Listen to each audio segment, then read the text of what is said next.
new spacecraft, a new rocket, and a seasoned crew are headed to the International Space Station. Boeing has waited a long time to send humans into orbit, and it joins a very small club. In 2010, then U.S. President Barack Obama promised a bold and risky new idea: to transform the nation's 50-year-old publicly funded space program into one that relies on private companies for space travel. In order to reach the space station, we will work with a growing array of private companies competing to make getting to space easier and more affordable. 14 years later, the companies in the U.S. space race include some new startups and many old titans.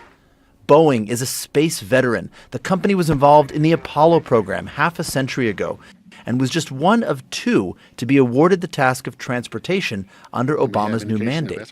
So it built the Starliner, but the craft has only flown to the space station once, and it's never carried people. Starliner flies on a United Launch Alliance rocket.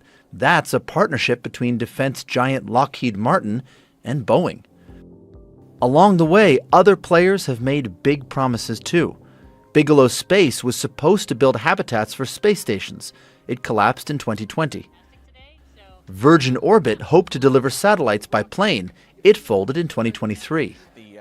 Amazon founder Jeff Bezos' company Blue Origin started selling short trips to space for the wealthy in 2021, and it's hoping to see its own mega rocket lift off later this year. But the one that promised the most has over-delivered.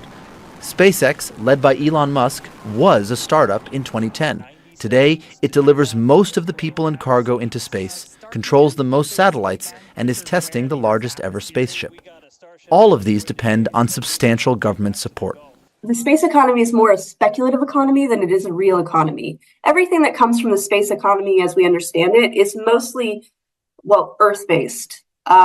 So most of the time, space companies aren't actually making profit off of space-based activities or going into space. It's mostly military contracting. With Starliner, Boeing tallies a much-needed success amid business troubles back on Earth, and NASA can claim a new partner as it aims for the moon.